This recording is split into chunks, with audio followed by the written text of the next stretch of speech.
La nuit sentait la pluie et les légumes pourris, une odeur âcre et aigre qui me piquait la gorge alors que je me blottissais dans l'ombre entre la boulangerie et la boucherie. Les pavés étaient encore chauds du soleil de la journée, une petite consolation contre le froid qui s'insinuait dans ma robe légère. J'avais choisi cet endroit avec soin, assez près de la place du marché pour que les marchands matinaux me réveillent avant que des ennuis ne me trouvent, assez loin du quartier des tavernes pour que les hommes ivres ne trébuchent une paix sur mon corps endormi. Je n'étais pas censé être ici. Il y a 3 semaines, j'avais un lit étroit et bosselé, mais c'était le mien. J'avais un travail, des mains agiles qui récurent les sols du domaine du roi Alpha jusqu'à ce qu'ils brillent comme des miroirs.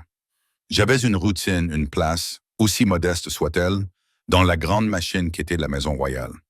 Maintenant, je n'avais plus que les pavés et la charité d'un boulanger qui laissait parfois le pain de la veille dans la ruelle.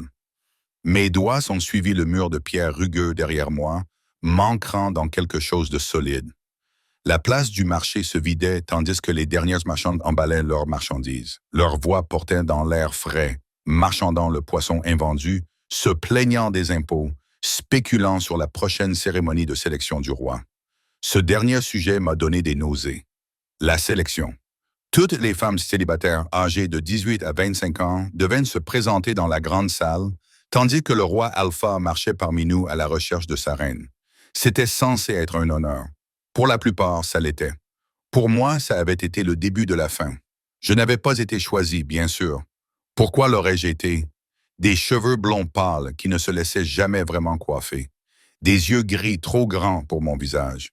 Un corps trop maigre à cause d'années de sous-alimentation. J'étais insignifiante, invisible, exactement ce qu'une servante devait être. Mais j'avais commis l'erreur d'attirer son regard une seule fois alors qu'il passait devant les rangées de femmes pleines d'espoir. Le regard du roi Alpha s'était posé sur moi pendant peut-être 3 battements de cœur avant de passer à autre chose. Mais ces 3 battements avaient suffi. Lady Cordelia, la cousine du roi et chef du personnel domestique, l'avait remarqué. Elle m'avait toujours regardé avec quelque chose qui s'apparentait au mépris, mais après la sélection, ce mépris s'était transformé en malveillance active. En moins d'1 semaine, j'avais été accusé de vol. Une épingle à cheveux en argent avait été trouvée comme par hasard dans mes quartiers, une épingle que je n'avais jamais vue avant ce jour-là. J'avais essayé de m'expliquer, de me défendre, mais qui écoute une servante quand une dame parle? Le majordome avait été presque désolé en me renvoyant. Nous ne pouvons pas avoir de voleurs dans la maison du roi, avait-il dit, sans me regarder dans les yeux. Vous comprenez? J'avais parfaitement compris. J'avais également compris que sans référence, sans preuve d'un service honnête, aucune autre maison ne m'embaucherait. Aucune auberge ne me louerait une chambre. Aucun établissement respectable ne reconnaîtrait mon existence. Je me suis donc retrouvé ici, dans les espaces intermédiaires, apprenant à me faire petite, silencieuse et invisible. Des compétences que je pensais déjà maîtriser. Mais la survie exigeait la perfection. Un bruit m'a fait raidir. Des pas mesurés et délibérés, trop déterminés pour un marchand rentrant chez lui. J'ai ramené mes genoux contre ma poitrine, me faisant plus petite dans l'ombre. Les pas se sont rapprochés, accompagnés d'autres, plus légers et plus rapides. Des gardes, peut-être, effectuant leur patrouille du soir. Tout le quartier nord, Votre Majesté. Nous retournerons alors au domaine. Mon sang se glaça, Votre Majesté. Je ne respirais plus. Je ne bougeais plus. Le roi Alpha lui-même marchant dans le quartier du marché en pleine nuit. C'était du jamais vu. Les rois ne se promenaient pas dans les rues comme des hommes du peuple. Ils ne passaient certainement pas par des ruelles jonchées d'ordures où dormaient des serviteurs mis au rebut. Je veux voir ça. Une voix grave et rauque répondit, avec un ton qui suggérait que son propriétaire avait rarement besoin de se répéter. Pas la version que mes conseillers me montrent. La vraie ville. Votre Majesté. Ce n'est pas sûr. Je suis le roi Alpha, Garrett. Si je ne suis pas en sécurité dans ma propre capitale, alors nous avons des problèmes plus graves que vous ne l'admettez. Les pas étaient si proches maintenant. Ils allaient passer devant mon alcôve d'un instant à l'autre. Et s'ils avaient des lanternes, si la lumière tombait sous un mauvais angle, je restais parfaitement immobile. Une astuce que j'avais apprise enfant lorsque l'école de ma mère traversait notre appartement exigu. L'immobilité était synonyme de sécurité. L'invisibilité était une armure. Le groupe passa. 4, peut-être 5 silhouettes, leurs ombres s'étirant longuement sur les pavés. J'aperçus des vêtements sombres, le reflet des armes à leurs côtés. Et puis, juste au moment où je pensais qu'ils étaient partis, l'un d'eux s'est arrêté. « Monsieur, » a dit la voix la plus claire, celle de Garrett, je suppose. « Y a-t-il un problème? » Silence. Un silence pesant, terrible. « Alors il y a quelqu'un ici. » Mon cœur battait si fort que j'étais certaine qu'il pouvait l'entendre. Je me suis plaqué contre le mur, comme si je pouvais me fondre dans la pierre. « Où? » La voix de Garrett s'est aiguisée. « Montrez-vous. » Par ordre du roi. Je ne bougeais pas. Je ne pouvais pas bouger. Tous mes instincts me criaient de rester caché, d'attendre qu'ils abandonnent et s'en aillent. Mais des pas s'approchèrent de Manish, déterminés cette fois. Déterminés cette. Puis la lumière des lanternes inonda ma cachette. Je fermais les yeux bêtement, comme si le fait de ne pas les voir pouvait me rendre invisible. « C'est une fille, » marmonna quelqu'un. « Juste une fille sans abri. Elle dort dehors, » dit Garrett, et il y avait quelque chose qui ressemblait à de la pitié dans son ton. « Devrions-nous l'emmener au refuge? » « Non, » répondit à nouveau cette voix grave, plus proche maintenant. Si proche que je pouvais sentir l'odeur du cèdre et de l'air nocturne. Quelque chose de sauvage et d'indéfinissable sous-jacent. Je la connais. J'ai ouvert les yeux.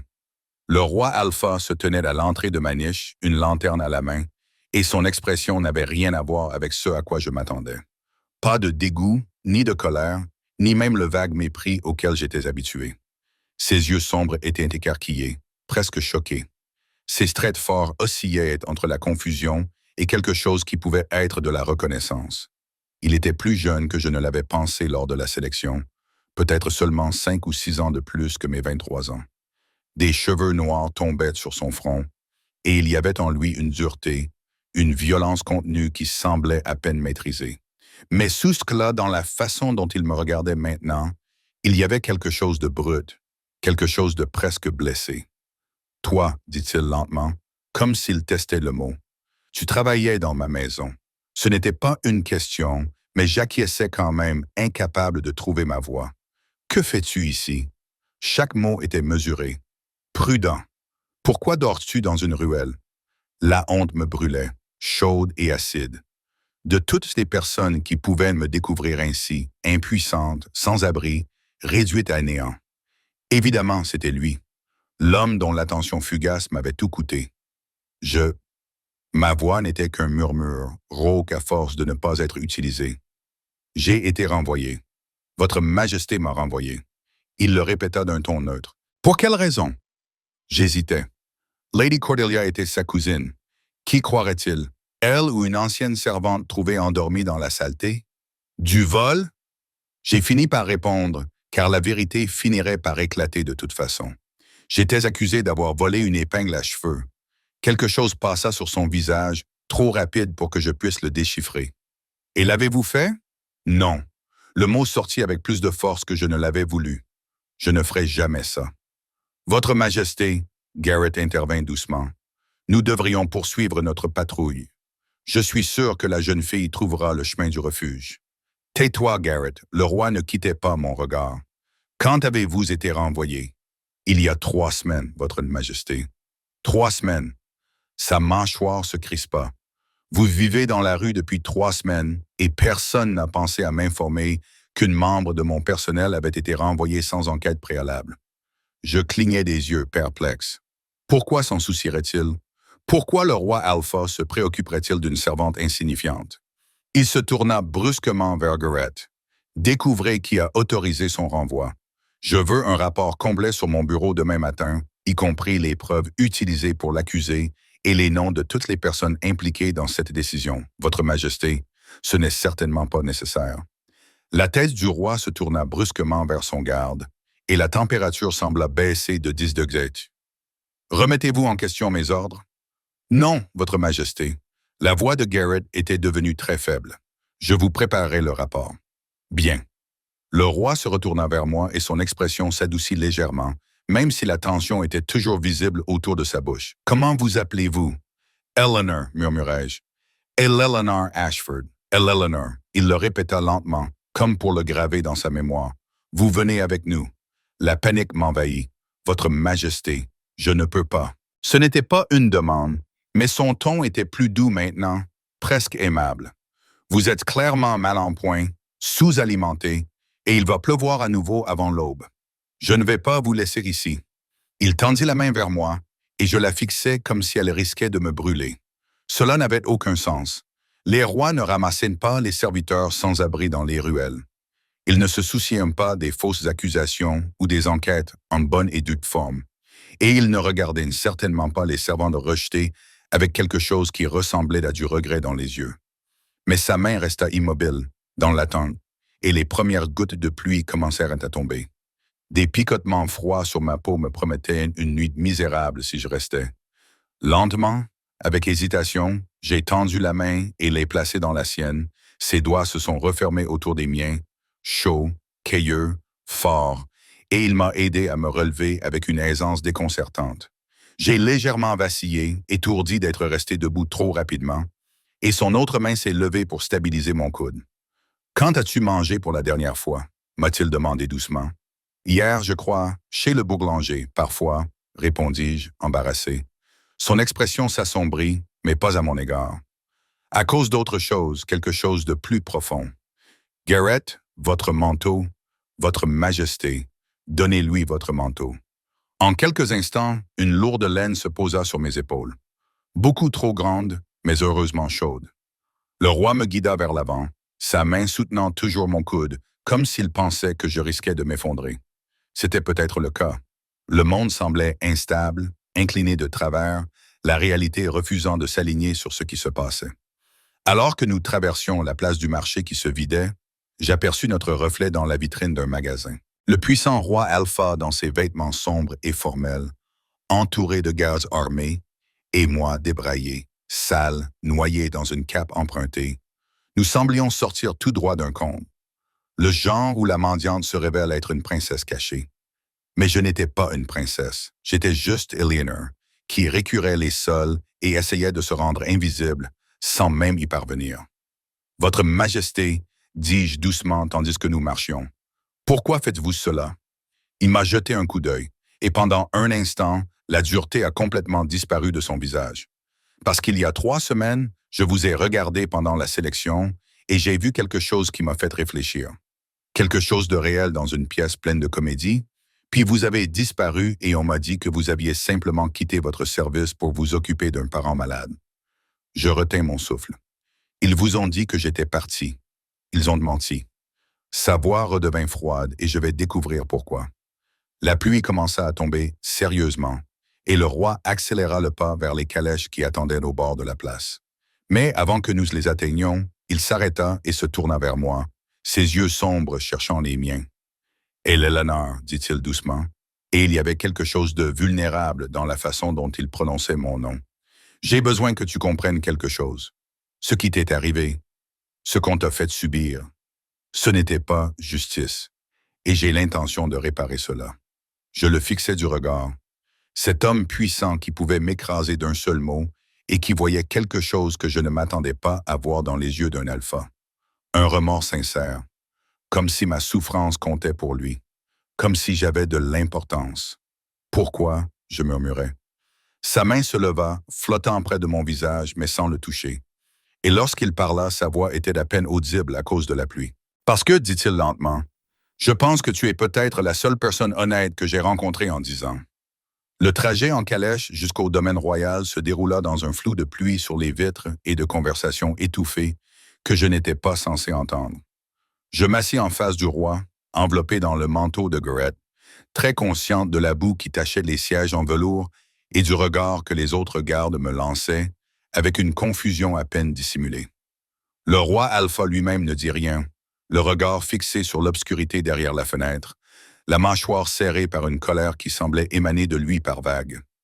Je voulais lui demander ce qui allait m'arriver, si j'allais être interrogé, faire l'objet d'une enquête, puis renvoyé dès qu'il se rendrait compte que je n'étais vraiment personne d'important.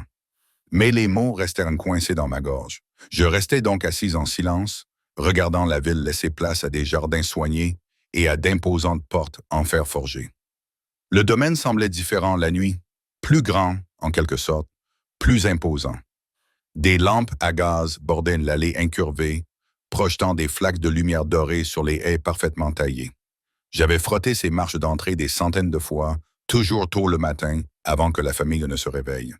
Je n'avais jamais imaginé franchir ces portes d'entrée en tant qu'invité ou quoi que je sois désormais. La calèche s'arrêta et Garrett ouvrit la porte, me tendant la main pour m'aider à descendre. Je la pris avec précaution, mes jambes encore chancelantes après 3 semaines passées à dormir sur la pierre. Le roi descendit immédiatement après moi, donnant des ordres aux gardes qui avaient surgi de l'ombre. Réveillez le majordome en chef et trouvez Lady Cordelia. Je veux les voir tous les deux dans mon bureau dans 20 minutes.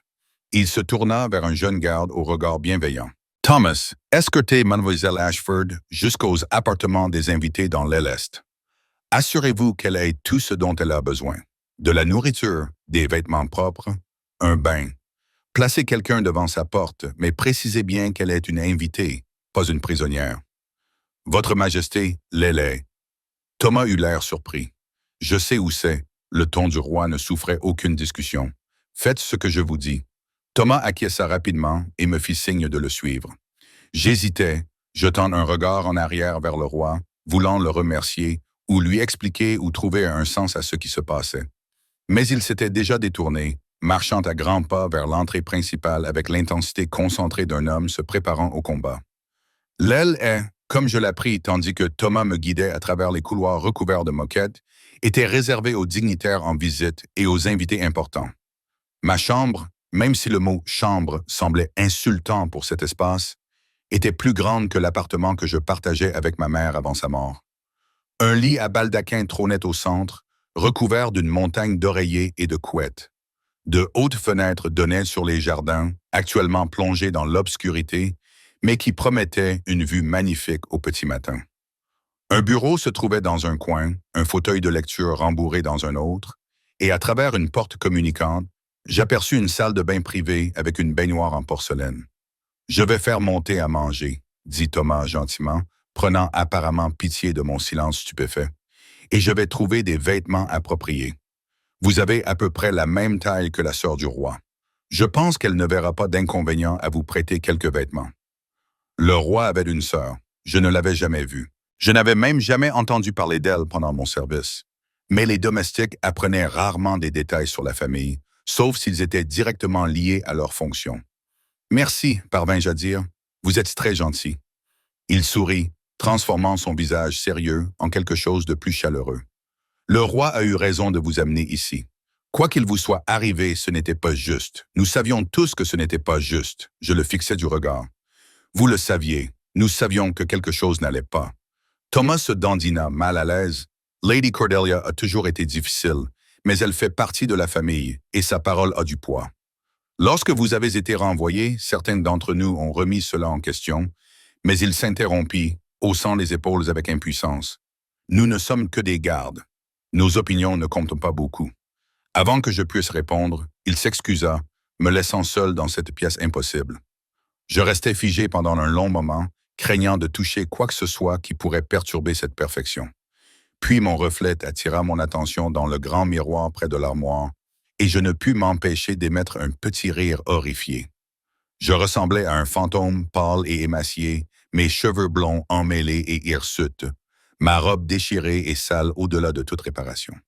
Des cernes assombrissaient de mes yeux, et j'avais des ecchymoses sur les bras dont je ne me souvenais pas. 3 semaines dans la rue avaient laissé des traces, plus visibles que je ne l'avais réalisé pendant que je les vivais.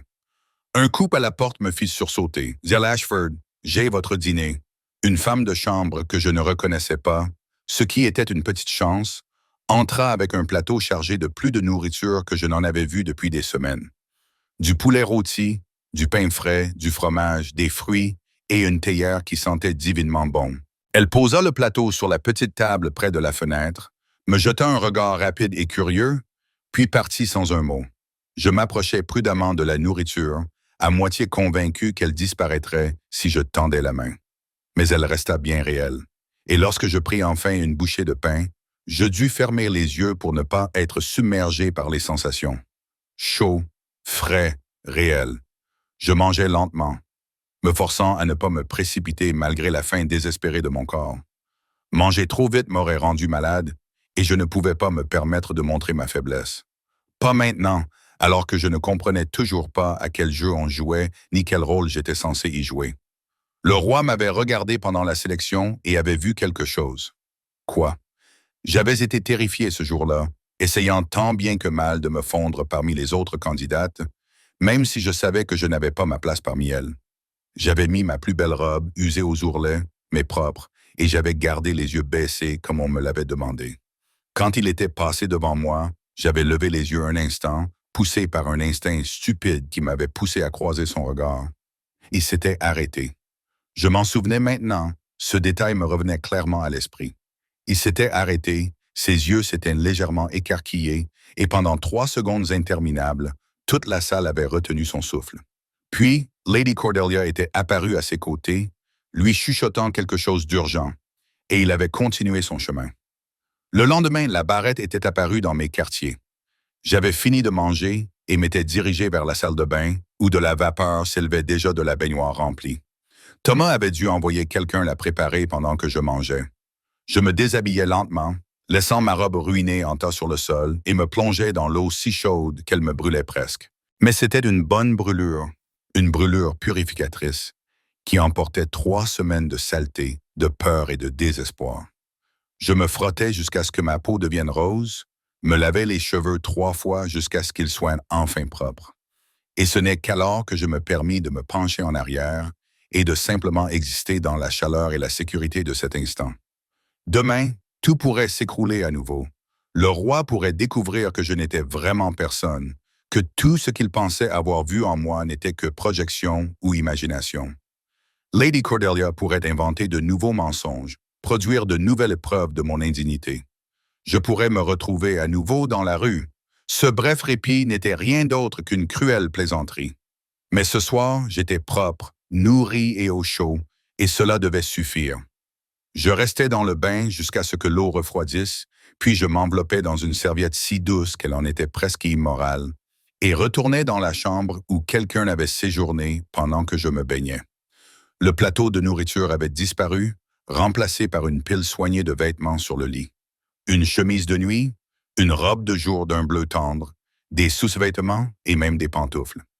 J'enfilais la chemise de nuit et me glissais dans l'énorme lit, m'enfonçant dans un matelas qui donnait l'impression de dormir sur des nuages.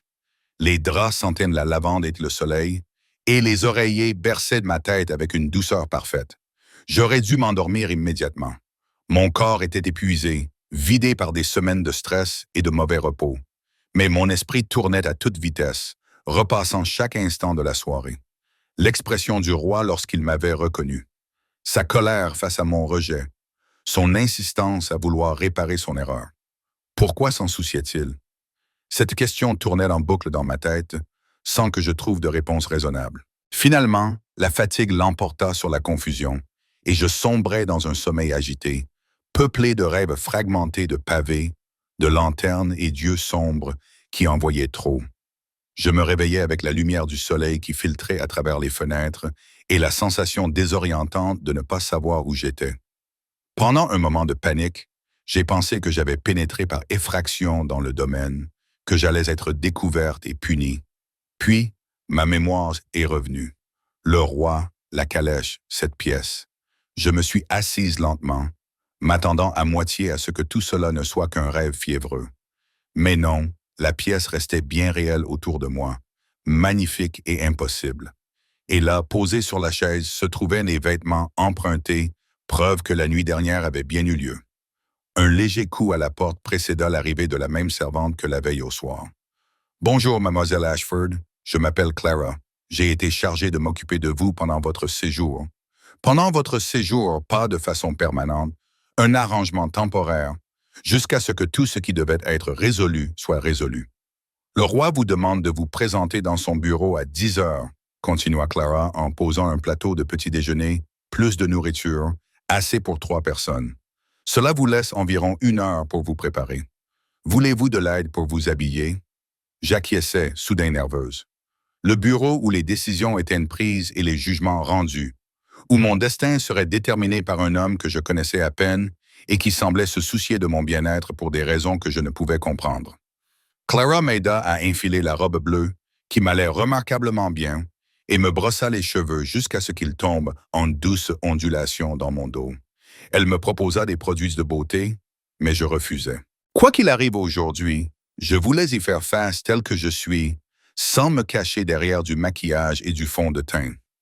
À 10h moins 5, Thomas est venu m'accompagner. Nous avons traversé les couloirs que j'avais autrefois nettoyés, passant devant les portraits d'ancêtres aux visages sévères et les tapisseries élaborées représentant des victoires historiques.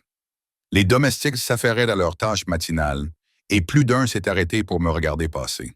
Les nouvelles circulaient vite dans une maison comme celle-ci. Le bureau du roi se trouvait au 3e étage, dans une tour d'angle avec des fenêtres sur 2 côtés. Thomas frappa, m'annonça, puis recula, me laissant entrer seul.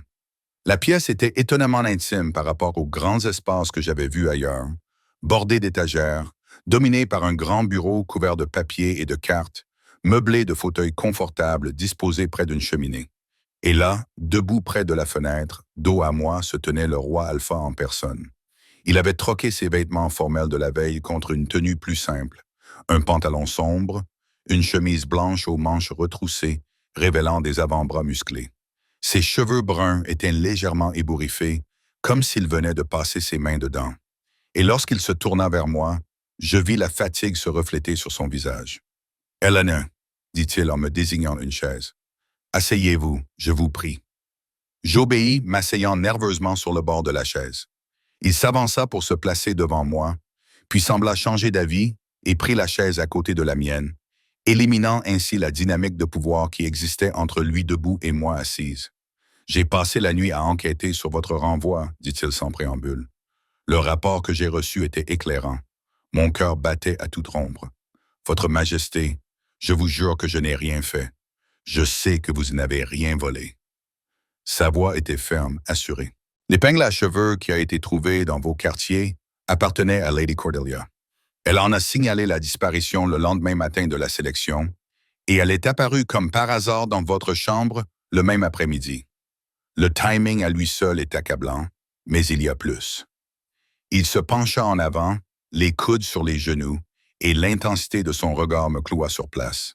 3 serviteurs se sont présentés pendant la nuit lorsqu'ils ont su que je posais des questions et ont admis avoir vu Lady Cordelia entrer dans vos quartiers pendant que vous travailliez ailleurs. Ils avaient trop peur de parler auparavant, craignant de perdre leur emploi s'ils accusaient un membre de la famille, mais ils sont prêts à témoigner maintenant. Un sentiment de soulagement et de justification m'envahit, si fort que j'en ai le vertige. Alors je suis innocenté. Vous n'avez jamais été coupable. Sa mâchoire se crispa.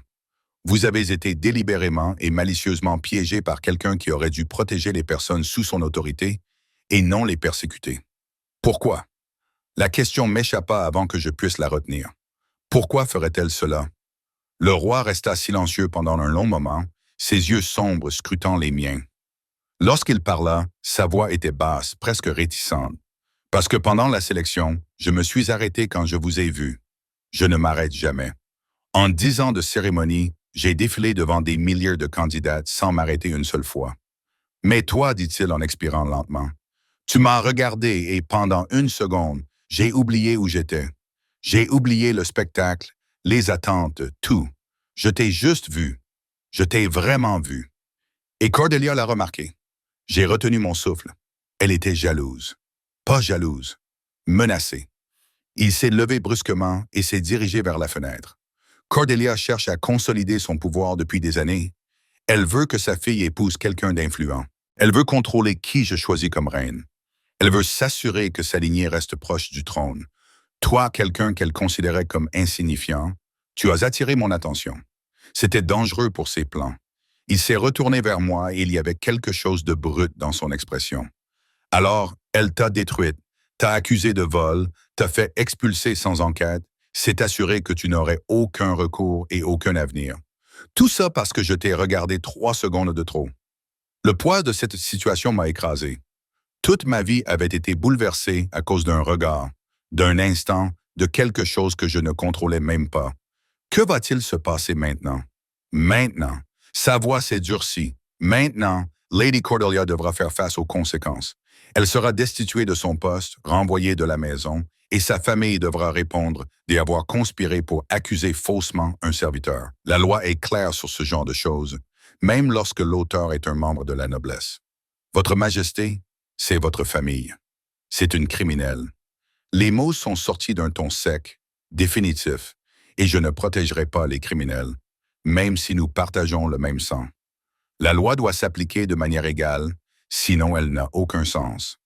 Il revint vers moi et s'agenouilla lentement et prudemment afin que nous soyons à la même hauteur. Ce geste me choqua, un roi alpha s'agenouillant devant une ancienne servante, mais il ne semblait pas remarquer le caractère inapproprié de son geste. « Eleanor, je veux que vous compreniez quelque chose. Ce qui vous est arrivé est de ma faute. J'aurais dû vérifier personnellement votre départ. J'aurais dû me demander pourquoi vous aviez disparu. J'aurais dû te protéger et je ne l'ai pas fait. Cette culpabilité m'appartient. Tu ne savais pas. J'aurais dû savoir. » Sa main s'est déplacée comme pour toucher la mienne, puis s'est arrêtée, suspendue dans l'espace entre nous. Et je veux me racheter, si tu me le permets. Ta position dans la maison sera rétablie avec une promotion et une augmentation de salaire. Vous aurez une chambre convenable dans les quartiers du personnel, ou si vous préférez, un petit cottage sur le domaine, et vous aurez ma garantie personnelle que rien de tel ne se reproduira jamais. C'était généreux, plus que généreux. C'était tout ce que je pouvais souhaiter. Mais quelque chose dans ses yeux, une sorte de faim ou de solitude indéfinissable, me fit hésiter. « Pourquoi ai-je l'impression qu'il y a autre chose ?» demandai-je doucement. Ses lèvres esquissèrent un sourire sans humour. « Parce que vous voyez trop clairement. C'est ce qui m'a arrêté pendant la sélection. Vous ne jouiez pas un rôle. Tous les autres jouaient un rôle, essayant d'être ce qu'ils pensaient que je voulais. Mais vous étiez simplement vous-même, effrayé, authentique et tout à fait réel. » Il a finalement laissé sa main retomber sur son genou, rompant le contact presque physique. Je suis entouré de gens qui veulent quelque chose de moi. Le pouvoir, le statut, la proximité du trône. Mais tu m'as regardé comme si j'étais juste un homme et il secoua la tête. Je ne me souviens pas avoir été vu ainsi depuis très longtemps. Mon cœur se serra pour lui. Cet homme puissant qui semblait désespérément seul malgré, ou peut-être à cause de sa position. Je ne veux pas être une autre personne qui t'utilise. Je sais. Sa voix n'était qu'un murmure. C'est exactement pour cela que je ne peux m'empêcher de penser à vous. Cette confession planait entre nous, lourde de conséquences auxquelles aucun de nous ne semblait prêt à faire face. Dehors, une horloge sonna l'heure, rompant le charme. Le roi se leva doucement, son expression redevenant plus contrôlée, plus royale. « Vous n'avez pas à prendre de décision aujourd'hui, dit-il. Prenez votre temps, installez-vous, remettez-vous de ce que vous avez vécu. Votre chambre dans l'aile est à votre disposition aussi longtemps que vous en aurez besoin. Nous discuterons des détails de votre retour au service lorsque vous serez prête. » Je me levai également, lissant la robe empruntée de mes mains tremblantes. « Merci, Votre Majesté, pour tout. »« Sébastien, » dit-il soudainement. « Je m'appelle Sébastien. Et quand nous sommes seuls, je préfère que vous m'appeliez ainsi. » L'intimité de cette demande fit battre mon cœur plus fort. « Je ne suis pas sûr que ce soit approprié, Votre Majesté. Probablement pas. » Son sourire était léger mais sincère, mais je vous le demande quand même. Avant que je puisse répondre, des coups secs à la porte nous interrompirent. Thomas entra, l'air désolé. « Votre Majesté, Lady Cordelia est arrivée. Elle est très agitée. » L'expression de Sébastien se fit froide. « Bien, faites-la entrer. Et Eleanor aussi. » Il me regarda fixement. « J'aimerais que vous restiez, si vous le voulez bien. Elle doit assumer ce qu'elle a fait. Je voulais refuser pour m'échapper avant que la confrontation ne commence. Mais je vis la question dans ses yeux, non pas un ordre, mais une demande de solidarité. Et je me surpris à acquiescer. Je resterai. » L'approbation dans son regard fit naître une chaleur dans ma poitrine, et je réalisais avec une clarté saisissante que j'aurais affronté 1000 Lady Cordelia si cela m'avait permis de le voir me regarder ainsi, comme si j'avais de l'importance, comme si je méritais d'être protégé. La porte s'ouvrit davantage et Lady Cordelia fit irruption, le visage magnifique déformé par l'indignation, et je me préparais à la tempête qui allait éclater. Lady Cordelia se figea lorsqu'elle me vit debout à côté du bureau du roi. Pendant une fraction de seconde, un véritable choc traversa son visage parfaitement composé, avant que son expression ne se durcisse en un mépris aristocratique. Sébastien, dit-elle, m'ignorant complètement. On m'a dit que c'était urgent. Je ne savais pas que vous receviez des invités. Eleanor n'est pas une invitée, répondit Sébastien froidement. Elle est un membre de cette maison qui a été injustement accusé et renvoyé. Je crois que vous savez quelque chose à ce sujet. Les yeux verts de Cordelia se plissèrent. Je sais qu'elle a été prise en flagrant délit avec des biens volés. Les preuves étaient claires. Les preuves étaient fabriquées.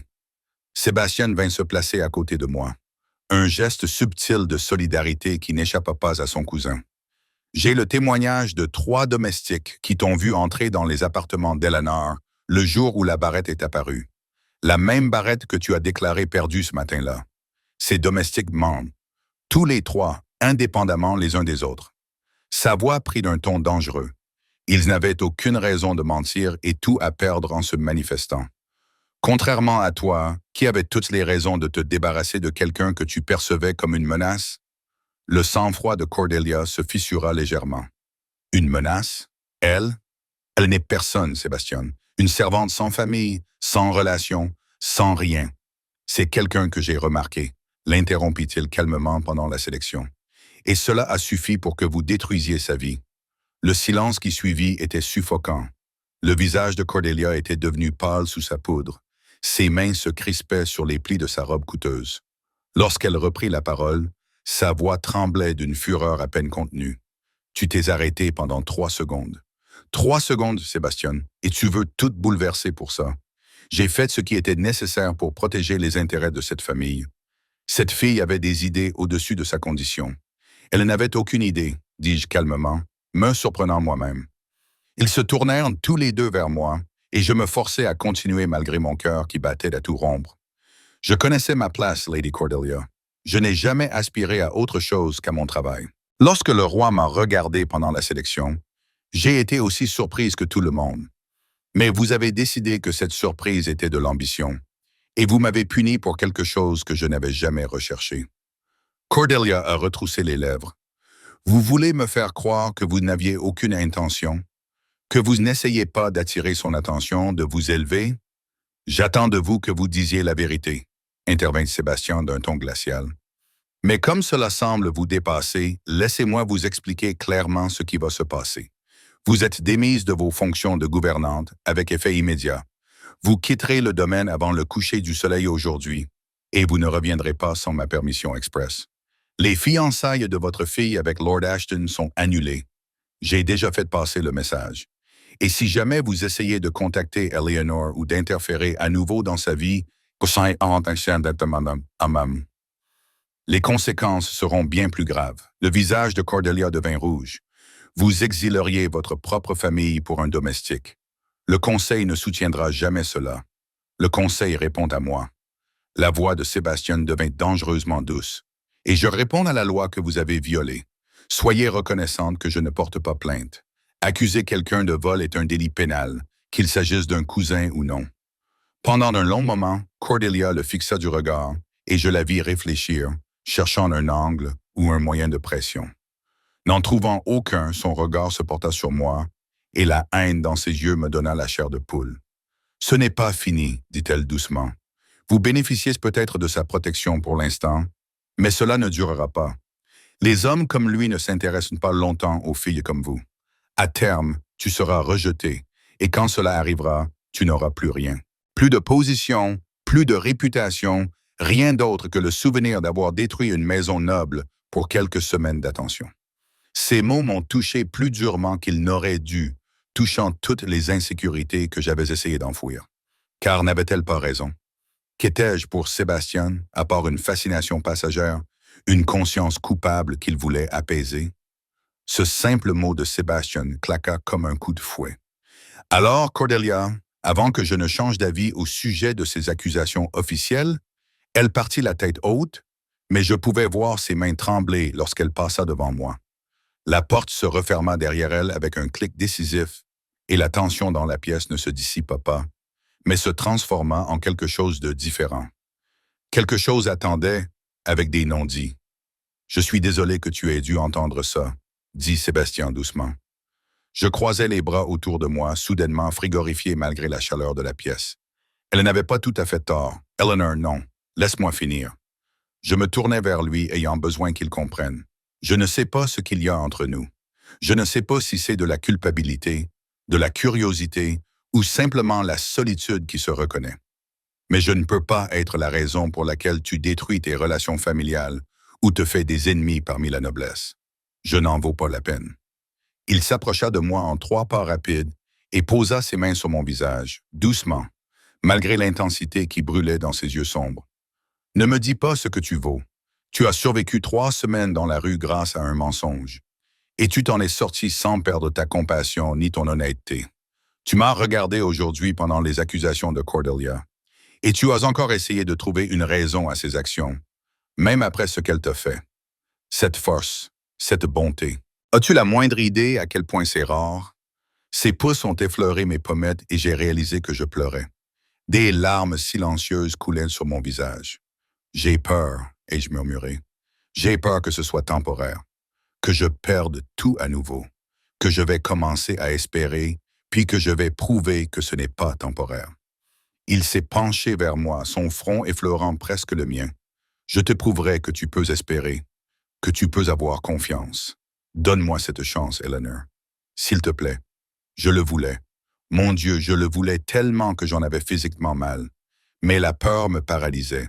Toutes les leçons apprises au cours d'une vie de déception, des avertissements hurlés dans ma tête. Un coup à la porte nous fit reculer rapidement tous les deux. Thomas entra, l'air désolé. « Votre Majesté, le Conseil s'est réuni pour la session du matin. Ils attendent. » Sébastien expira lentement, clairement frustré par cette interruption. « Dites-leur que j'arrive dans 5 minutes. » Après le départ de Thomas, Sébastien se tourna vers moi. « Je dois y aller, mais cette conversation n'est pas terminée. Voulez-vous dîner avec moi ce soir? Juste nous deux. Dans un endroit privé où nous pourrons vraiment parler. » C'était dangereux. Mon instinct de survie me disait de refuser, de garder mes distances, de me protéger d'une inévitable déception amoureuse. Mais je l'ai regardé dans les yeux et j'y ai vu la même peur que moi. La peur d'être seul, d'être jugé uniquement pour ce que l'on peut offrir plutôt que pour ce que l'on est. Oui, je me suis entendu dire « Je dînerai avec vous ». Le soulagement sur son visage était si profond qu'il m'a fait mal au cœur. À 19h, j'enverrai quelqu'un pour vous conduire à la salle à manger privée. Il a hésité puis a ajouté doucement « Merci, Eleanor, d'être restée, de ne pas avoir fui. » Après son départ, je suis resté seul dans son bureau pendant un long moment, essayant de comprendre tout ce qui s'était passé. Il y a 24 heures, je dormais sur des pavés. À présent, je me trouvais dans les appartements privés du roi Alpha, me préparant pour un dîner qui ressemblait étrangement à un rendez-vous avec un homme qui me regardait comme si je détenais les réponses à des questions qu'il avait cessé de se poser depuis des années. Clara vint m'accompagner jusqu'à ma chambre et je passais le reste de la journée dans un étrange état de suspension. J'essayais de lire les livres que je trouvais sur l'étagère, mais je n'arrivais pas à me concentrer. Je picorais dans le déjeuner qui m'avait été apporté, mon estomac trop noué par le stress pour que je puisse manger correctement. Je regardais par la fenêtre les jardins en contrebas, observant les domestiques vaquer à leurs occupations, des tâches que j'avais moi-même accomplies quelques semaines auparavant. Vers 16 heures, Clara revint avec une pile de robes. « Le roi nous a demandé de vous trouver quelque chose d'approprié pour le dîner, » expliqua-t-elle en les étalant sur le lit. « Elles appartiennent à sa sœur, la princesse Helena. Elle est actuellement en voyage à l'étranger, mais je suis certaine qu'elle ne verra pas d'inconvénient à ce que nous les empruntions. J'ai examiné les robes avec attention. Elles étaient toutes magnifiques, toutes bien plus belles que tout ce que j'avais jamais porté. Clara, puis-je vous poser une question? Bien sûr, mademoiselle. Comment est-il? Vraiment, je veux dire, pas en public, mais lui. L'expression de Clara s'est adoucie. Il est seul, mademoiselle. Il l'est depuis que je travaille ici. Le défunt roi, son père, était un homme dur, exigeant la perfection, peu affectueux. Sa Majesté a appris très tôt à cacher ses sentiments. Quand sa sœur est partie en tournée diplomatique l'année dernière, je pense que cela a empiré. Elle était la seule personne avec laquelle il semblait vraiment à l'aise. Elle lissa distraitement l'une des robes. Les cérémonies de sélection, le défilé des candidates. Je pense qu'il les redoute, toutes ces femmes qui se produisent, qui rivalisent, aucune d'entre elles ne se souciant de lui en tant que personne, mais seulement de la couronne qu'il porte. Et puis vous l'avez regardé comme s'il était humain. Et elle sourit doucement. Eh bien, vous avez vu comment il a réagi. Ces paroles ont apaisé quelque chose en moi. Une pièce du puzzle s'est mise en place. Sébastien ne recherchait pas la perfection ou la performance. Il recherchait une connexion. Quelqu'un qui voyait au-delà des titres et du pouvoir pour découvrir l'homme qui se cachait derrière. Aide-moi à choisir, ai-je dit doucement. Je veux être jolie, mais je ne veux pas avoir l'air d'en faire trop. Le sourire de Clara s'est élargi et ensemble, nous avons choisi une robe d'un vert émeraude profond. Simple dans son design, mais élégante dans son exécution. Elle m'a aidé à me laver à nouveau, à me laver les cheveux, puis à passer 1 heure à créer de douces boucles qui encadraient de mon visage. Une touche de couleur sur mes lèvres, un soupçon de poudre pour uniformiser mon teint. Et quand je me suis enfin regardé dans le miroir, je me suis à peine reconnu. J'avais l'air de quelqu'un qui appartenait à ce monde, quelqu'un qui méritait de dîner avec un roi. À 19 heures précises, Thomas est arrivé pour m'accompagner. Nous avons traversé les couloirs du domaine, mais au lieu de nous diriger vers la salle à manger officielle, il m'a conduite dans une petite pièce de l'aile résidentielle. Une lumière chaude se déversait depuis l'embrasure de la porte, et je pouvais sentir une odeur délicieuse. De la viande rôtie, du pain frais et des herbes que je ne pouvais pas nommer. « Il attend à l'intérieur », dit Thomas avec un sourire encourageant. « Et mademoiselle, essayez de vous détendre, il est tout aussi nerveux que vous. » L'idée que le roi Alpha puisse être nerveux me semblait absurde. Mais lorsque je suis entré dans la pièce et que j'ai vu Sébastien debout près de la fenêtre, j'ai réalisé que Thomas avait raison. Il se tenait raide, les mains jointes derrière le dos, comme s'il s'efforçait de ne pas bouger. Il se retourna lorsque j'entrai, et l'expression qui traversa son visage me coupa le souffle. De l'émerveillement, de l'admiration, quelque chose de plus profond que je n'osais nommer. « Elle est l'honneur, dit-il doucement.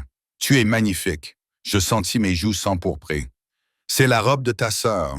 Clara m'a aidé. Ce n'est pas la robe. » Il s'approcha lentement de moi, comme s'il craignait qu'un mouvement brusque ne m'effraie. « Même si le verre te va bien, c'est ta façon de te tenir. La façon dont tu me regardes, comme si tu n'avais plus peur. J'ai très peur, avouai-je, mais je suis là quand même. » Son sourire était léger mais sincère. « Ça s'appelle du courage. Viens t'asseoir. » J'ai demandé à la cuisine de préparer quelque chose de spécial. La table était dressée de manière intime. 2 couverts se faisant face, des bougies diffusant une lumière douce, un bouquet de fleurs fraîches au centre. C'était romantique, d'une manière qui semblait soigneusement orchestrée, comme s'il avait planifié chaque détail.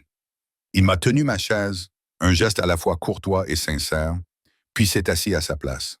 Pendant un instant, nous nous sommes simplement regardés, et j'ai vu ma propre incertitude se refléter dans ses yeux. « Je ne sais pas comment faire, » a-t-il dit soudainement. « Courtiser quelqu'un, je veux dire pas correctement. Tout dans ma vie a été arrangé, formel ou théâtral. Être assis avec quelqu'un que je veux vraiment connaître, essayer d'établir une véritable connexion, j'ai peur de mal m'y prendre. Son honnêteté m'a complètement désarmé. Je ne sais pas comment faire non plus. Je n'ai jamais... Personne ne m'a jamais regardé comme tu le fais, comme si j'avais de l'importance. Tu as de l'importance. » Il tendit la main par-dessus la table, paume vers le haut, en guise d'invitation. « Plus que tu ne le penses. » Je posai ma main dans la sienne, sentant la chaleur de sa peau, les callosités qui témoignaient d'un entraînement au maniement des armes et d'un travail acharné.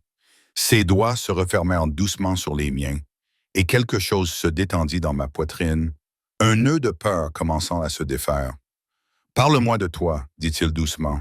« Pas des faits figurant dans ton dossier professionnel. Les vraies choses, ce dont vous rêvez, ce qui vous fait rire, ce qui vous fait peur. » Et c'est ce que j'ai fait. Lentement au début, puis avec une confiance grandissante, je lui ai parlé de ma mère, décédée quand j'avais 16 ans, des livres que j'aimais lire quand j'étais enfant, des jardins que j'avais entretenus dans le domaine parce que cultiver des plantes me donnait le sentiment d'être utile. Je lui ai parlé de la peur qui m'habitait depuis 3 semaines et de l'étrange soulagement que j'avais ressenti lorsqu'il m'avait trouvé, comme si une partie de moi attendait d'être sauvée, alors même que j'avais cessé d'y croire. Il m'écoutait avec une attention totale, sans jamais m'interrompre, traçant de petits cercles sur le dos de ma main avec son pouce. Et quand j'ai finalement été à court de mots, Il m'a raconté ses propres histoires, celles d'une enfance passée à essayer de satisfaire un père impossible. Il m'a parlé du poids des attentes qui avaient écrasé tout sentiment de ses propres désirs. Il m'a parlé de regarder défiler les candidats lors des cérémonies de sélection et de ne ressentir rien d'autre que du vide, jusqu'à ce que vous arriviez, a-t-il dit doucement. Vous m'avez regardé et pour la première fois depuis des années, j'ai ressenti quelque chose de réel. Quelque chose qui n'était ni un devoir, ni une responsabilité, ni le rôle que je suis censé jouer.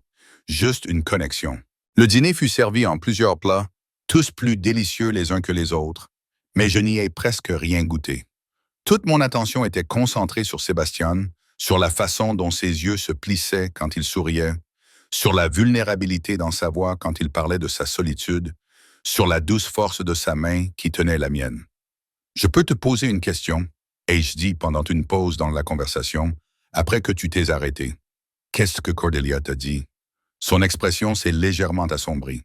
Elle a dit que tu étais un serviteur qui s'était infiltré dans la cérémonie, que tu n'avais rien à faire là. Elle a suggéré que tu essayais peut-être d'embarrasser la couronne ou que tu avais menti pour pouvoir entrer. Cela a suffi à me faire douter de ce que j'avais ressenti et à me convaincre que j'avais imaginé cette connexion. Et maintenant, je sais qu'elle mentait parce qu'elle se sentait menacée. Et je sais que ce que j'ai ressenti était réel, car je le ressens encore plus fort aujourd'hui. Il s'est levé, toujours en me tenant de la main, et m'a gentiment aidé à me relever. « Danse avec moi. Il n'y a pas de musique. Alors nous allons créer la nôtre. » Il m'a attiré vers lui, une main sur ma taille, l'autre toujours agrippée à la mienne, et nous nous sommes balancés doucement à la lueur des bougies. C'était intime, terrifiant et parfait. Je pouvais sentir sa force solide, sentir l'odeur du cèdre et quelque chose de sauvage qui n'appartenait qu'à lui. Et lorsque j'ai posé ma tête contre sa poitrine, j'ai entendu le battement régulier de son cœur. « Eleanor » a-t-il murmuré contre mes cheveux. « Je sais que tout va très vite. Je sais que tu as toutes les raisons d'être prudente. Mais je veux que tu saches que ce n'est pas de la curiosité, de la culpabilité ou une fascination passagère. Tu comptes pour moi. Tu comptes pour moi depuis le moment où je t'ai vu pour la première fois, et chaque instant depuis n'a fait que renforcer ce sentiment. Je me suis reculé suffisamment pour le regarder. « Que veux-tu dire? » Ses yeux sombres ont cherché les miens, et j'y ai vu de la nervosité, de l'espoir et quelque chose qui ressemblait à de la peur. « Je veux dire que je veux te courtiser comme il se doit. Je veux tout savoir de toi. Je veux construire quelque chose de réel avec toi, si tu me le permets. Et je dis que lors de la prochaine cérémonie d'élection, si tu es d'accord, je veux te choisir. Pas comme ma reine, ajouta-t-il rapidement, voyant ma panique. Pas encore. Juste comme quelqu'un que je courtise, quelqu'un avec qui je construis un avenir. Une étape à la fois, mon esprit tournait à toute vitesse. Le roi Alpha voulait me courtiser publiquement, malgré mes origines, malgré le scandale que cela provoquerait, malgré tout. Le conseil ne l'acceptera jamais, murmurai-je. Le conseil apprendra à vivre avec mes choix. Sa main se leva pour me caresser le visage. Je ne suis pas mon père. Je ne laisserai pas le devoir détruire la possibilité du bonheur. Plus maintenant. J'aurais dû dire non. J'aurais dû nous protéger tous les deux des conséquences inévitables. Mais en regardant dans ses yeux, en y voyant l'espoir, la peur et une affection sincère, je me suis surprise à acquiescer. Un pas à la fois, ai-je acquiescé doucement. Son sourire transforma tout son visage, le rajeunissant, l'allégeant, le libérant du poids qu'il portait habituellement. Et lorsqu'il se pencha lentement, me laissant le temps de m'éloigner, je me mis sur la pointe des pieds pour aller à sa rencontre. Le baiser fut doux, interrogateur, rempli de promesses plutôt que d'exigences. Ses lèvres étaient chaudes contre les miennes, et lorsque je soupirais, son bras se resserra autour de ma taille, me tirant vers lui. C'était mon premier baiser, et c'était exactement comme dans les livres. Des étincelles, de la chaleur et un sentiment de justesse qui m'envahissait tout entière. Quand nous nous sommes enfin séparés, tous deux légèrement essoufflés, il a posé son front contre le mien. « Reste », a-t-il murmuré. « Pas ici, pas ce soir, mais reste au domaine, pas comme servante, mais comme ce que tu veux être. Donne une chance à cette relation de grandir. » Et entouré de la lumière des bougies et du goût persistant de son baiser, le cœur plus comblé qu'il ne l'avait été depuis des années, je lui ai donné la seule réponse possible. « Oui, Les 3 semaines suivantes se sont écoulées comme dans un rêve dont je m'attendais à me réveiller à tout moment. Sébastien a tenu parole et m'a courtisé correctement, lentement, avec précaution, avec une patience qui m'a à la fois frustré et rassuré. Nous prenions notre petit déjeuner ensemble presque tous les matins dans la salle à manger privée, parlant de tout et de rien tandis que le soleil se levait sur les jardins. Il m'a montré des parties du domaine que je n'avais jamais vues pendant mon séjour en tant que servante. La bibliothèque avec ses plafonds voûtés et ses étagères infinies, la serre remplie de plantes exotiques, la tour d'observation où sa sœur avait l'habitude d'étudier les étoiles.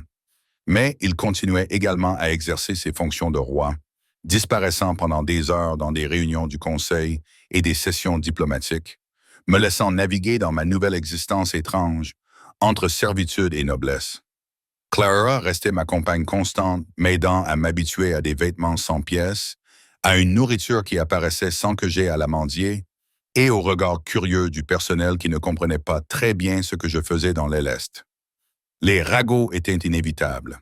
J'entendais des chuchotements dans les couloirs, je sentais des regards me suivre chaque fois que je m'aventurais dans les espaces communs. Certains serviteurs étaient heureux pour moi, en particulier Thomas et quelques autres qui avaient été témoins de mon renvoi et en avaient ressenti l'injustice, mais d'autres étaient méfiants, rancuniers, convaincus que j'avais manipulé le roi pour mon profit personnel. J'essayais de ne pas m'en préoccuper. J'essayais de me concentrer sur le bonheur naissant entre Sébastien et moi. La façon dont son visage s'illuminait lorsque j'entrais dans une pièce. Les gestes tendres qui devenaient de plus en plus fréquents.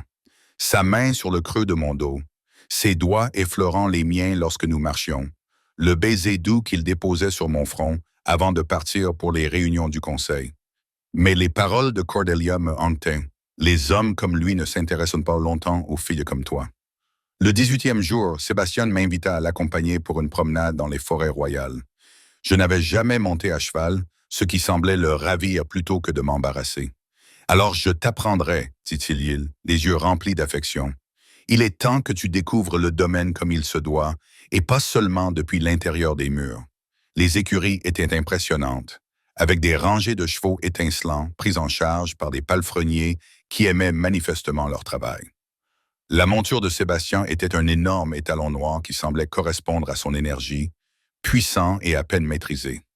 Pour moi, il choisit une jument plus douce nommée Daisy, aux yeux gentils et au tempérament patient. C'était la préférée de ma sœur, m'expliqua-t-il en caressant le cou du cheval. Helena a appris à monter avec elle. Elle prendra soin de toi, grâce aux instructions patientes de Sébastien et à ses mains puissantes qui m'aidèrent à monter. Je me retrouvais à cheval pour la première fois de ma vie.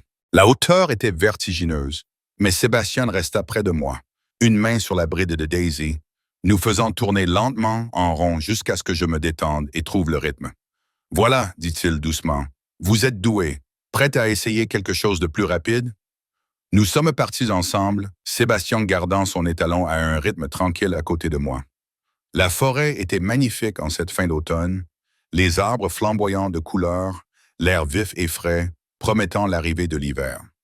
Il m'a montré un ruisseau où il jouait quand il était enfant, une clairière où sa sœur organisait des goûters élaborés pour ses poupées, une crête surplombant toute la vallée d'où l'on pouvait voir 3 villages et la rivière qui les traversait comme un ruban argenté.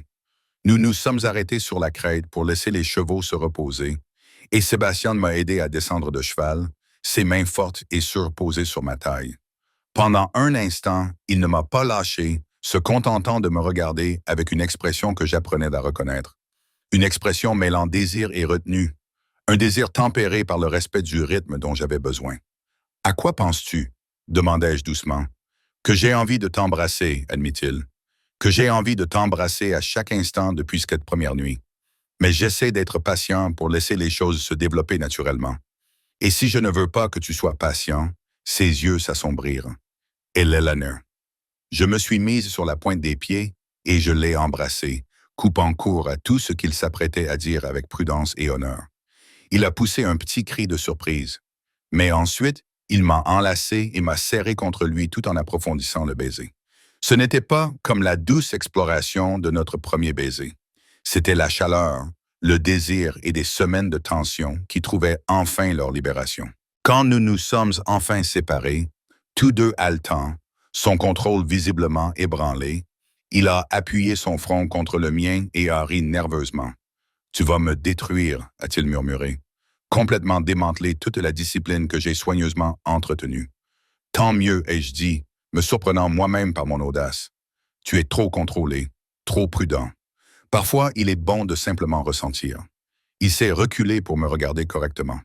Et quelque chose dans son expression a changé, est devenu plus ouvert, plus vulnérable. « Je suis en train de tomber amoureux de toi. J'ai besoin que tu saches que ce n'est pas un jeu, ni une expérience, ni de la culpabilité qui se manifeste sous forme d'affection. Je suis en train de tomber amoureux de toi, Eleanor Ashford. Et cela me terrifie. » Mon cœur s'est arrêté. Pourquoi cela te terrifie-t-il? Parce que je n'ai jamais ressenti cela auparavant. Parce que je ne sais pas comment protéger cela, comment le préserver de toutes les forces qui tenteront de le détruire. Le conseil, la noblesse, les attentes. Il a pris mon visage entre ses mains. J'ai peur de te décevoir, de ne pas être assez fort pour te choisir plutôt que mon devoir lorsque la pression se fera sentir. J'ai recouvert ses mains des miennes, alors nous serons assez forts ensemble, un pas après l'autre. Je me souviens que son baiser cette fois-ci était tendre, respectueux, rempli de gratitude et de quelque chose de plus profond. Lorsque nous sommes finalement rentrés au domaine, sa main a trouvé la mienne, nos chevaux marchant si près l'un de l'autre que nos jambes se frôlaient à chaque pas. Ce soir-là, Sébastien m'a convoqué dans son bureau avec une urgence inhabituelle. Quand je suis arrivé, je l'ai trouvé en train de faire les 100 pas, la tension rayonnant de chaque partie de son corps. Des papiers étaient éparpillés sur son bureau et ses cheveux étaient ébouriffés, comme s'il les avait passés à plusieurs reprises entre ses mains. « Qu'y a-t-il » demandai-je immédiatement. Il se tourna vers moi et je vis la frustration et la colère se disputer dans son expression. Le conseil s'est réuni cet après-midi. Ils ont décidé d'organiser une autre cérémonie de sélection dans 2 semaines. Mon estomac se noua. Une autre? Mais vous venez d'en avoir une il y a 3 mois. Exactement. Ils font pression sur moi pour que je choisisse une reine, prétextant que le royaume a besoin de stabilité et d'un héritier. Mais la vraie raison, dit-il en serrant les mâchoires, c'est qu'ils ont entendu des rumeurs à notre sujet selon lesquelles je courtiserais quelqu'un qui ne convient pas. C'est leur façon de me forcer la main, de me présenter des candidates acceptables et de me pousser à choisir l'une d'entre elles plutôt que toi. La peur qui se cachait derrière mon bonheur refit surface. Tu devrais peut-être le faire. Quoi? Il me regarda comme si je lui avais suggéré d'abdiquer. Choisis quelqu'un de convenable, quelqu'un que le conseil approuve, quelqu'un qui ne provoquera pas de bouleversement politique. Eleanor, non. Il s'approcha de moi en 3 pas rapides. Je ne te laisserai pas tomber pour satisfaire le conseil. Je t'ai dit que je tombais amoureux de toi, Mon, et je le pensais. Je ne vais pas participer à une autre cérémonie de sélection en me faisant semblant d'examiner les candidats alors que j'ai déjà trouvé la personne que je veux.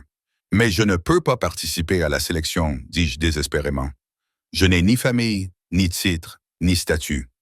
Les conditions requises sont arbitraires et dépassées. Il me saisit doucement les épaules. Mais tu as raison, essayer de t'inclure dans la cérémonie officielle causerait des problèmes que nous ne sommes pas prêts à gérer. J'ai donc un autre plan. Il m'a conduit à son bureau et m'a montré l'un des papiers éparpillés, un document officiel orné de sceaux élaborés. Je vais participer à leur cérémonie comme prévu. Je les laisserai présenter leurs candidats et prononcer leur discours. Puis, à la fin, j'annoncerai publiquement que j'ai déjà choisi de courtiser quelqu'un, que ma décision est prise et que les manipulations du conseil n'y changeront rien. Mon cœur s'est mis à battre à toute vitesse. Sébastien, c'est un suicide politique. Ils vont se rebeller. Qu'ils essayent, sa voix était ferme. Je ne suis pas mon père, Eleanor. Je ne sacrifierai pas mon bonheur, notre bonheur, pour obtenir leur approbation. Oui, il y aura des retombées. Oui, nous ferons face à l'opposition, mais je l'affronterai à tes côtés, pas seul. Il a pris mes mains dans les siennes. À moins que tu ne veuilles pas de cela, à moins que la pression soit trop forte et que tu préfères que je choisisse quelqu'un d'autre. Non. Le mot jaillit de ma bouche avec force et certitude. Je ne veux pas que tu choisisses quelqu'un d'autre. Je pris une inspiration tremblante. Je veux être assez courageuse pour me tenir à tes côtés, même si c'est terrifiant. Son sourire était radieux. Alors nous serons terrifiés ensemble. Les 2 semaines suivantes furent un tourbillon de préparatifs et un chaos à peine contenable. Sébastien a rencontré des conseillers, rédigé des déclarations, préparé toutes les objections possibles du conseil. J'ai passé des heures avec Clara à apprendre les règles de bienséance et les protocoles de la cour, non pas pour changer qui j'étais, mais pour être prête à affronter le regard critique qui m'attendait. Thomas est devenu un allié inattendu, m'enseignant tout ce qu'il fallait savoir sur les familles nobles que j'allais bientôt rencontrer, leur histoire, leurs allégeances et leurs réactions probables. Lady Margaret sera votre plus grande adversaire, m'a-t-il prévenu. Elle a 3 filles en âge de se marier et fait pression depuis des années pour que l'une d'elles devienne reine. Elle considérera cela comme une insulte personnelle. La veille de la cérémonie de sélection, je n'arrivais pas à dormir. Je faisais les 100 pas dans ma chambre de l'aile aide, usant le tapis coûteux, l'estomac noué par l'anxiété. Vers minuit, un léger coup à la porte me fit sursauter. Sébastien se tenait dans l'embrasure, encore tout habillé, l'air aussi insomniaque que moi. « J'ai vu que ta lumière était encore allumée, dit-il doucement. Je n'arrivais pas à dormir non plus. J'ai peur, avouai-je. Demain, tout changera une fois que tu auras fait cette annonce. Il n'y aura pas de retour en arrière possible. Je ne veux pas revenir en arrière. » Il entra dans la pièce et referma la porte derrière lui. Inapproprié, scandaleux, et exactement ce dont j'avais besoin. « Eleni, regarde-moi. » Je me suis tourné vers lui et il s'est approché de moi, prenant mes 2 mains dans les siennes. « Demain sera difficile, a-t-il dit d'une voix calme. Les gens diront des choses cruelles. Ils remettront en question ta valeur, mon jugement, tout ce qui nous concerne. Mais j'ai besoin que tu te souviennes d'une chose. Tu as survécu à un coup monté, à un licenciement et à la vie dans la rue. Tu as survécu à 3 semaines d'enfer qui auraient brisé la plupart des gens. Quoi que demain nous réserve, tu es assez forte pour y faire face. Et si je ne le suis pas? La question sortit faiblement enfantine. Alors je serai assez fort pour nous deux. Il m'attira dans ses bras et je me fondis contre lui, puisant du réconfort dans sa chaleur solide. Nous sommes ensemble dans cette épreuve, tu te souviens? Un pas après l'autre. Nous sommes restés ainsi longtemps, simplement enlacés, puisant notre force dans le lien qui nous unissait. Finalement, il s'est écarté suffisamment pour me regarder, et j'ai vu ma propre peur et ma propre détermination se refléter dans ses yeux.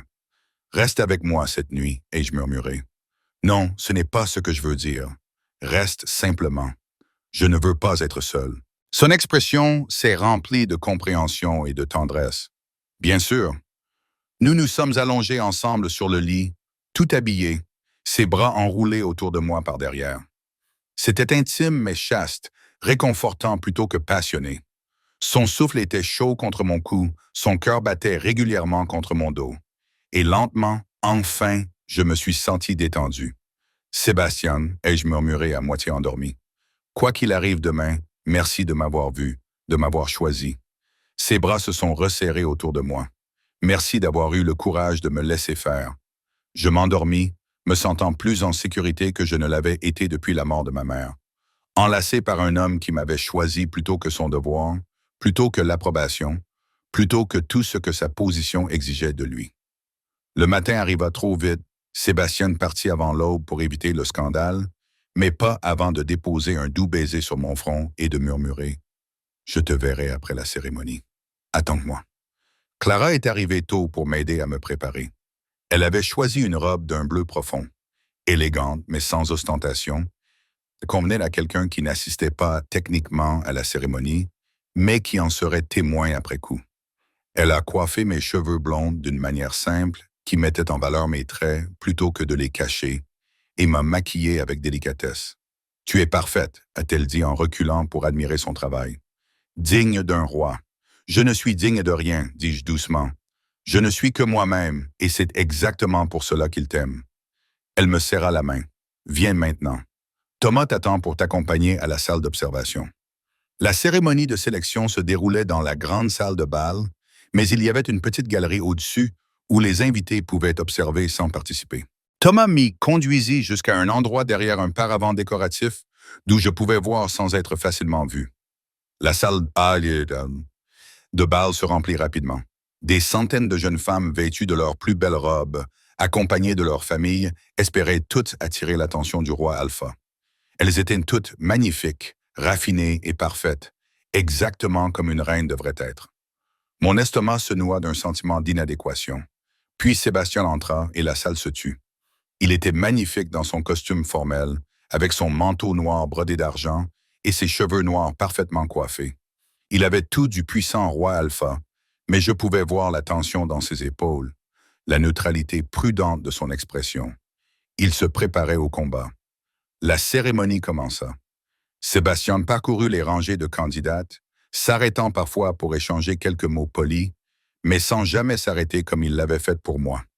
Je vis les familles nobles s'impatienter, les visages des jeunes femmes s'assombrir alors qu'ils passaient devant elles sans véritable intérêt. Lady Margaret était là, comme Thomas l'avait prédit, avec ses 3 filles placées bien en évidence.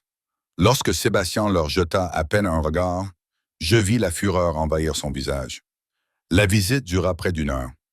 Puis Sébastien revint devant l'autel et la salle retint son souffle, attendant qu'il annonce son choix. « Merci à tous d'être venus », a-t-il dit, sa voix portant facilement dans le vaste espace. « Votre présence honore la couronne et le royaume. Cependant, je dois vous informer que cette sélection ne débouchera pas sur le choix d'une reine. » Des exclamations ont parcouru la foule. Des chuchotements ont éclaté, rapidement, se transformant en un rugissement de confusion et d'indignation.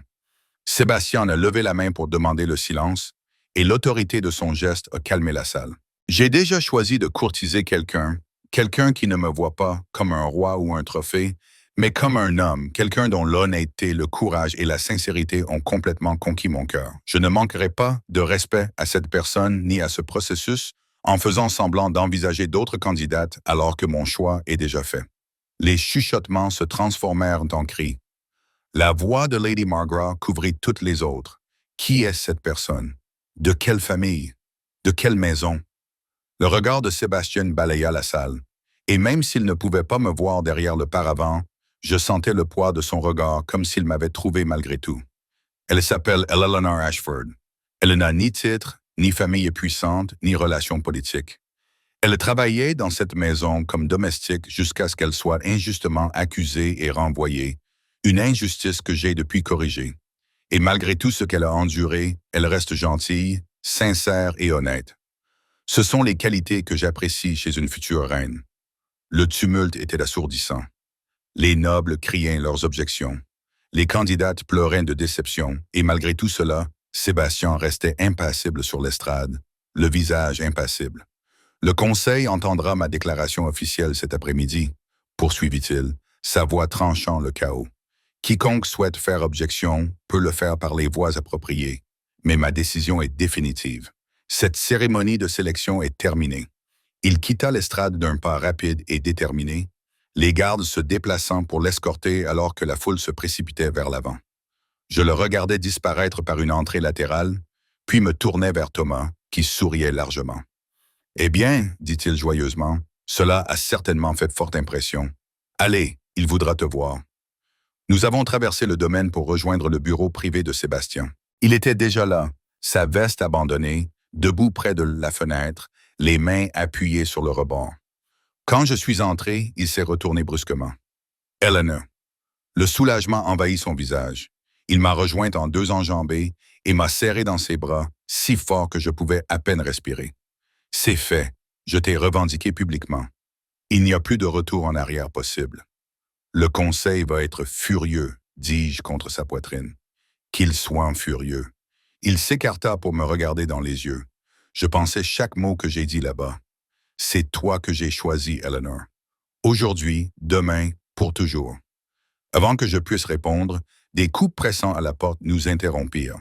Un garde entra, l'air tendu. « Votre Majesté, le Conseil a convoqué une session d'urgence. Ils exigent votre présence immédiate. » Sébastien serra les mâchoires, mais acquiesça. « Dites-leur que j'y serai dans 10 minutes. » Après le départ du garde, il se retourna vers moi. « Ça y est, la vraie bataille commence maintenant. » « Alors va te battre, dis-je, en essayant de paraître plus courageuse que je ne l'étais. Je serai là quand tu auras fini. » Son baiser fut fougueux et rapide, une promesse et une revendication à la fois. Puis il partit, me laissant seul dans son bureau, à attendre et à me demander si notre fragile bonheur pourrait survivre à la tempête que nous venions de déclencher. Les heures qui suivirent furent les plus longues de ma vie. J'attendis dans le bureau de Sébastien, tandis que l'après-midi se transformait en soirée, regardant les ombres s'allonger sur le sol, sursautant à chaque bruit dans le couloir. Clara m'apporta de la nourriture que je ne pouvais pas manger et du thé que je ne pouvais pas goûter. Sa présence était réconfortante, même si l'anxiété me gagnait. Les réunions du conseil peuvent durer des heures, dit-elle doucement, voyant ma détresse, surtout lorsqu'elles sont controversées. Essaye de ne pas t'inquiéter. Mais comment ne pas m'inquiéter? Sébastien venait de déclarer publiquement son intention de me courtiser. Moi, une inconnue, une ancienne servante au mépris de siècles de tradition et des souhaits explicites de ses conseillers. Les ramifications politiques étaient stupéfiantes, et tout cela à cause de moi. Lorsque la porte s'ouvrit enfin vers 8 heures, je me levai d'un bond. Mais ce n'était pas Sébastien. C'était Thomas, l'air sombre. Le roi vous demande de le rejoindre dans la salle du conseil, dit-il doucement. Ils veulent vous rencontrer. Mon sang se glaça. Me rencontrer. Certains membres du conseil sont sceptiques quant au jugement de Sa Majesté. Ils veulent voir par eux-mêmes qui il a choisi. L'expression de Thomas s'adoucit.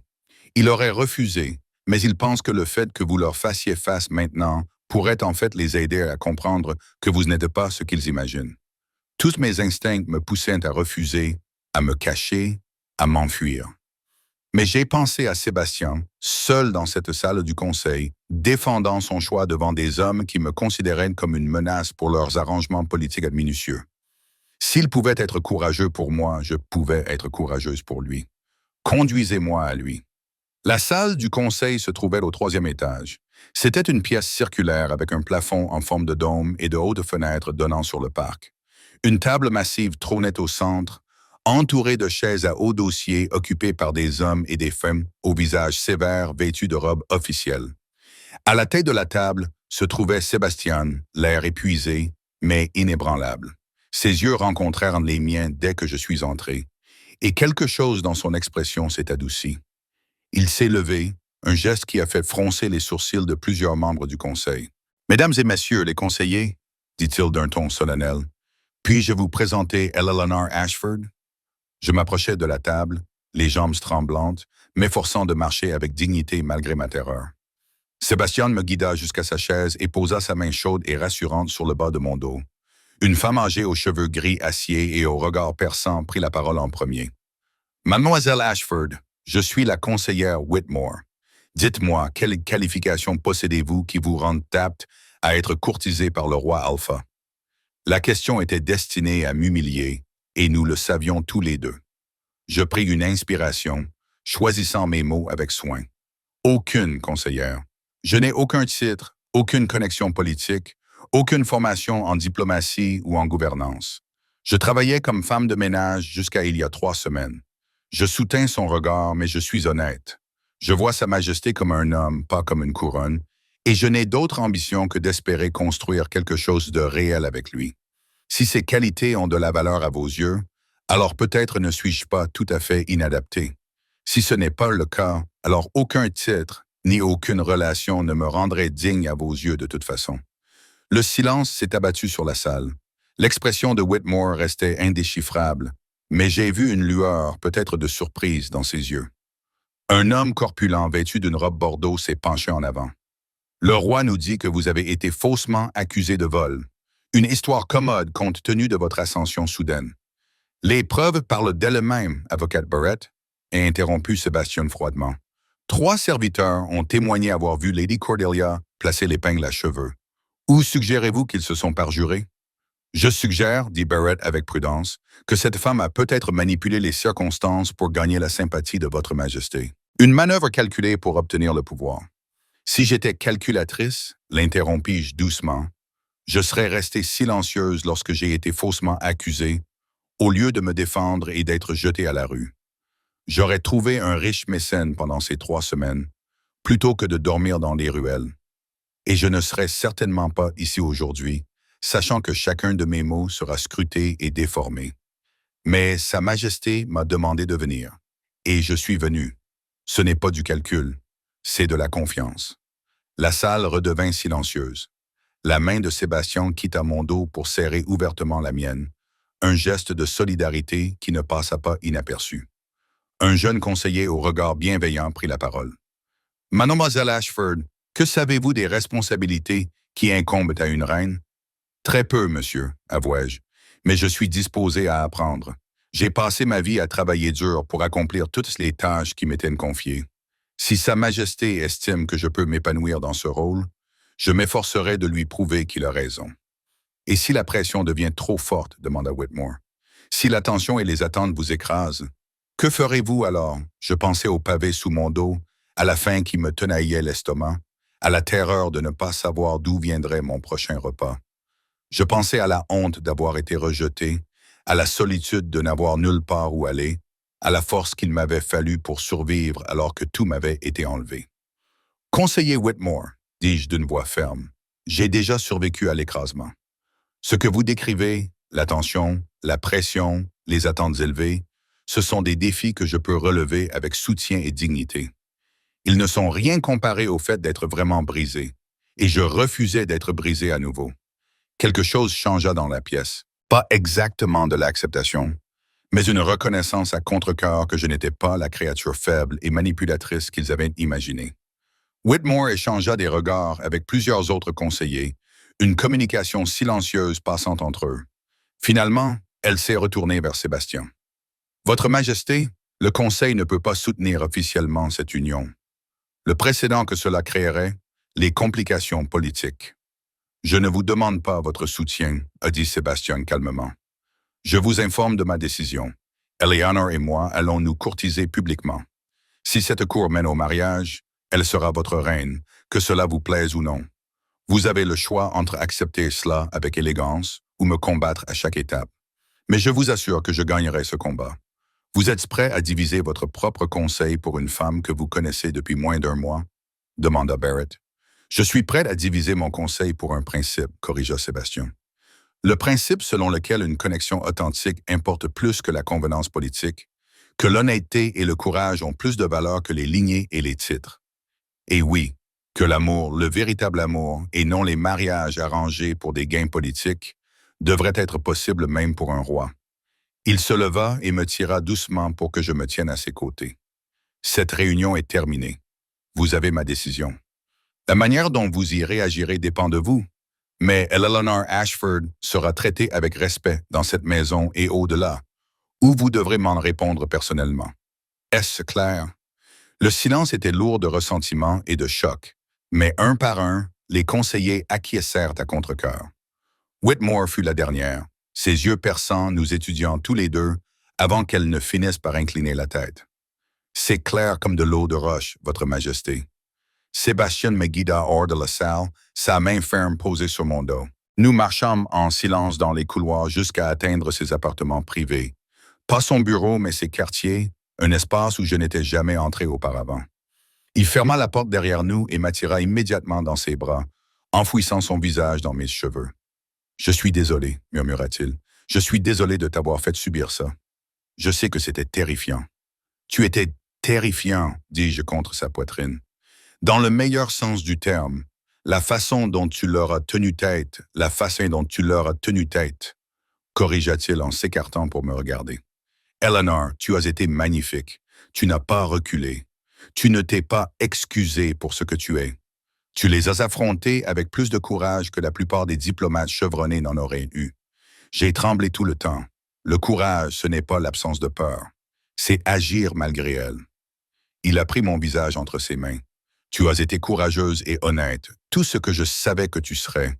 Et si Whitmore ne l'a pas admis à voix haute, j'ai vu le respect dans ses yeux. Tu les as convaincus, au moins en partie. Ils ne veulent toujours pas de moi ici. Non, il était d'accord, mais il commence à comprendre pourquoi je le veux. Il m'a alors embrassé, lentement et profondément, y mettant toute la passion qu'il avait retenue pendant des semaines. Je me suis fondu contre lui, les mains agrippées à sa chemise, lui rendant son baiser avec la même ferveur. Quand nous nous sommes enfin séparés, tous deux haletants, ses yeux étaient sombres de désir. « Reste avec moi cette nuit, m'a-t-il murmuré. « Vraiment, reste. Je veux m'endormir à tes côtés et me réveiller avec toi dans mes bras. Je veux... » Il s'interrompit, cherchant ses mots. « Je te veux, Eleanor. Tout entier. mais seulement si tu le veux aussi. Mon cœur battait à tout rompre, mais ce n'était pas la peur qui le faisait battre. C'était l'anticipation, le désir, la certitude absolue que c'était la bonne chose à faire. Je veux cela. Je te veux. Ce qui suivit fut tendre et passionné, parfois maladroit, comme souvent lors d'une première fois, mais parfait dans son honnêteté. Sébastien fut patient et attentionné, veillant à mon confort, me faisant me sentir chéri plutôt qu'utilisé. Et lorsque nous nous retrouvâmes enfin enlacés dans son lit, peau contre peau, ses doigts dessinant des motifs paresseux sur mon épaule, je me sentis plus chez moi que je ne l'avais jamais été auparavant. « Je t'aime », murmura-t-il dans l'obscurité. « Je sais que c'est rapide. Je sais que c'est compliqué. Mais je t'aime, Eleanor, complètement. Je t'aime aussi, murmurai-je en retour, ces mots me semblant à la fois terrifiants et inévitables, même si tu vas rendre ma vie infiniment plus compliquée. » Son rire résonna dans sa poitrine. « Tu as raison, mais je t'ai promis que cela en vaudrait la peine. » Les 6 mois qui suivirent furent un tourbillon de changements et de défis. Fidèle à sa parole, Sébastien me courtisa publiquement, m'emmenant à des dîners officiels, me présentant lors de réceptions à la cour, se promenant avec moi dans la ville pour que les gens puissent nous voir ensemble. Les réactions furent mitigées. Certains étaient sincèrement heureux pour leur roi, charmés par cette romance. D'autres étaient ouvertement hostiles, me considérant comme une arriviste qui avait manipulé son chemin vers le pouvoir. Lady Margrave est devenue ma plus fervente opposante, répandant des rumeurs sur ma personnalité et mes prétendus complots. Mais Sébastien a rapidement et fermement mis fin à chaque attaque, affirmant clairement que m'insulter revenait à l'insulter lui-même. Lentement, à contre-cœur, même les nobles les plus réticents ont commencé à accepter ma présence. Whitmore s'est révélé étonnamment utile, m'enseignant en privé les protocoles de la cour et la stratégie politique. « Si vous devez être reine, m'a-t-elle dit d'un ton acerbe pendant un cours, autant être une reine compétente. » Le peuple m'a accepté plus rapidement. Des histoires ont circulé sur mon renvoi et ma survie, sur mon ascension depuis la rue jusqu'aux côtés du roi. Je suis devenu un symbole d'espoir pour ceux qui se sentaient invisibles. La preuve que la naissance ne déterminait pas la valeur d'une personne, que même les plus démunis pouvaient trouver leur place. Je me suis plongé dans l'apprentissage de tout ce que je pouvais. L'histoire, la diplomatie, le réseau complexe d'alliances qui régit le royaume. J'ai visité des villages avec Sébastien, écouté les préoccupations des citoyens et travaillé avec Whitmore pour développer des programmes d'aide aux sans-abri et aux pauvres. Si je devais devenir reine, je voulais en être digne. Sébastien et moi nous sommes rapprochés de jour en jour. Il m'a appris à monter à cheval correctement, à danser, à naviguer dans la politique de la cour sans me perdre. Je lui ai appris à rire plus librement, à voir la beauté dans les choses simples, à croire que l'amour n'avait pas besoin d'être stratégique ou mesuré. 8 mois après cette nuit dans la ruelle, Sébastien m'a demandé en mariage. Pas lors d'une grande cérémonie ou d'un événement public, mais dans les jardins du domaine, à l'aube, juste nous deux parmi les roses que sa sœur avait plantées des années auparavant. « Je n'ai pas encore de bague, m'a-t-il dit en s'agenouillant devant moi. Je voulais la choisir avec toi, quelque chose qui reflète qui tu es plutôt que ce que tu es censé être. Mais je ne peux plus attendre pour te demander. Eleanor Ashford, veux-tu m'épouser? Veux-tu être ma reine, ma partenaire, mon égale en tout? » Oui, ai-je répondu à travers mes larmes. Oui, 1000 fois oui, oui. Le mariage a eu lieu 3 mois plus tard. Une grande cérémonie qui, malgré les centaines d'invités, a réussi à rester intime. Je portais une robe que Clara et moi avions conçue ensemble, élégante mais sans ostentation, avec de subtiles broderies qui racontaient l'histoire de notre parcours. Sébastien me regardait comme si j'étais la seule personne au monde. Et lorsque nous avons prononcé nos vœux, j'ai senti leur vérité s'ancrer en moi. Je n'étais plus Eleanor la servante, Eleanor la sans-abri, Eleanor la paria.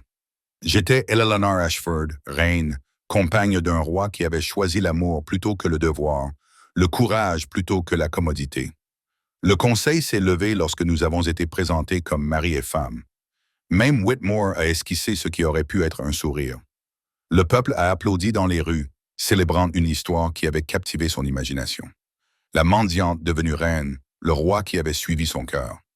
Des années plus tard, debout sur le balcon surplombant ces mêmes rues, le bras de Sébastien autour de ma taille et notre premier enfant dormant paisiblement dans la nurserie, je repensais à cette nuit dans la ruelle, à la fille que j'avais été, désespérée et invisible, certaine que son histoire était terminée. Elle n'aurait jamais pu imaginer cela. Le bonheur, le sentiment d'appartenance, le sens de sa vie qui découlait du fait de servir un royaume qui l'avait autrefois rejeté.